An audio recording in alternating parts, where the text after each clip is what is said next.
മലപ്പുറത്ത് കൂരിയാട് ദേശീയപാത ഇടിഞ്ഞു വീണ അപകടം. റോഡിന്റെ ഒരു ഭാഗം അടർന്നു വീണ് 2 കാറുകൾ അപകടത്തിൽപ്പെട്ടു.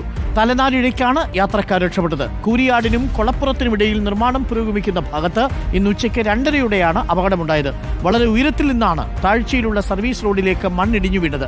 റോഡിൽ വലിയ വിള്ളലുകൾ രൂപപ്പെട്ടു. റോഡ് നിർമ്മാണത്തിലെ അപാകതയാണ് അപകടത്തിന് കാരണമെന്ന് നാട്ടുകാർ ആരോപിച്ചു. നമുക്ക് അവരുടെ പ്രതികരണം ഒന്ന് കേട്ടുവരാം. മണ്ണിടിഞ്ഞ് ആ ഭാഗത്ത് റോഡ് ഇടിഞ്ഞ ഭാഗത്താണ് ഞാൻ ഉണ്ടായിരുന്നത്. അവിടുന്ന് അതിൻ്റെ മുന്നിൽ 2 വണ്ടി ഉണ്ടായിരുന്നു. ആ വണ്ടിയിലെ ഭാഗത്തേക്ക് ഇടിഞ്ഞ് വീണ്ടും ഞാൻ കണ്ടുകൊടുക്കുകയാണ്. അതിലാണ് ഞാൻ വണ്ടി നിർത്തി. അതിൽ യാത്രക്കാരെ രക്ഷപ്പെടുത്താൻ വേണ്ടി അവർ നോക്കുകയും കൊണ്ട് അവർ ഇറങ്ങിയിട്ട് വരുന്നുണ്ട്. അവരോട് പെട്ടെന്ന് വരാൻ പറഞ്ഞു. പിന്നെ വേറെ ഞാൻ ആളുകളെ രക്ഷപ്പെടുത്താൻ നോക്കുമ്പോൾ ഞങ്ങൾ പോണത്തോടെ നിങ്ങൾ ഇടിഞ്ഞ് വരികയാണ്. അതിൽ ഞങ്ങൾ ഓടിൻ്റെ കൂടെ 2 ആളുണ്ടായിരുന്നു. ഒരാൾ പാർത്തിക്കെടുത്ത് ചാടി, പിന്നെ മറ്റാൾ തൊട്ടടുത്ത് വേഗരുന്ന്. അത് കഴിഞ്ഞതിന് ശേഷം ഞങ്ങൾ തോടുമ്പോൾ ഈ ഭാഗങ്ങൾ ഇങ്ങനെ ഇടിഞ്ഞ് വരികയാണ്. ഞാൻ വണ്ടി നിർത്തിയിട്ട് നേരെ പിറകോട്ട് ഓടി ചെയ്തത്. ഒരു 100-100ഓളം വണ്ടികൾ സാധാരണ ബ്ലോക്കായി നിൽക്കുന്നത്. ആ സമയത്താണെങ്കിൽ ഒരുപാട് ജീവൻ നഷ്ടപ്പെട്ടിരുന്നു. ഇപ്പോൾ എന്തോ തലനാരിക്ക് എല്ലാവരും രക്ഷപ്പെടുത്തുന്നുണ്ട്. നമുക്കിപ്പം മുബഷീർ പി അക്ബറുണ്ട് കൂടുതൽ വിവരങ്ങളുമായി. Mubasheer, good evening Mubasheer. എന്തായാലും ഞെട്ടിച്ച സംഭവമായി പോയി.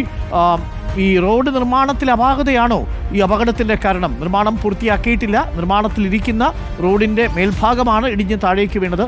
നാട്ടുകാർ ആരോപിക്കുന്നത് നിർമ്മാണത്തിൽ അപാകതയുണ്ടെന്നാണ്. എന്താണ് നമുക്ക് ലഭിക്കുന്ന വിവരം മുബഷീർ? ഡോക്ടർ അരുൺകുമാർ, വേങ്ങര കൂരിയാട് ഭാഗത്ത് വെച്ച് ഇന്ന് ഉച്ചയ്ക്ക് 2:30 കൂടിയാണ് നാടിനെ നടുക്കിയ ഈ ഒരു അപകടം ഉണ്ടാകുന്നത്. ദിനംപ്രതി ആയിരക്കണക്കിന് വാഹനങ്ങളാണ് ഈ ഒരു ദേശീയപാതയിലൂടെയും തൊട്ടു താഴെയുള്ള സർവീസ് റോഡിലൂടെയും കടന്നു പോകാറുള്ളത്. അത്തരത്തിൽ വാഹനങ്ങൾ കടന്നു പോകുന്നതിനിടയിൽ അപ്രതീക്ഷിതമായിട്ട് ദേശീയപാതയുടെ മുകൾ ഭാഗത്തു നിന്നും വലിയ രീതിയിൽ കോൺക്രീറ്റ് പാളികളും കോൺക്രീറ്റ് കഷ്ണങ്ങളും താഴേക്ക് അടർന്നു വീഴുകയായിരുന്നു. ഈ ദേശീയപാതയ്ക്ക് വേണ്ടി നിർമ്മിച്ചിട്ടുള്ള മതിലുകളുടെ ഭാഗങ്ങളാണ് താഴേക്ക് അടർന്നു വീഴുന്നത്. ആ മേഖലയിലൂടെ കടന്നു വരികയായിരുന്ന 3 കാറുകളാണ് ഈ ഒരു അപകടത്തെ തുടർന്ന് കോൺക്രീറ്റ് പാളികൾക്കിടയിൽ അകപ്പെട്ടത്.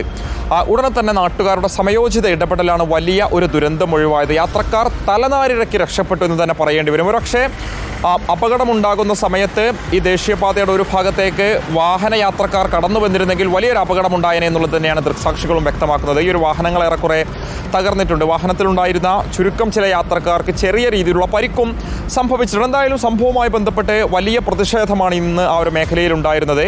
നേരത്തെ തന്നെ ഈ പാതയിലെ, അതായത് ദേശീയപാതയുടെ നിർമ്മാണവുമായി ബന്ധപ്പെട്ട് അപാകത നാട്ടുകാർ ചൂണ്ടിക്കാണിച്ചിരുന്നു.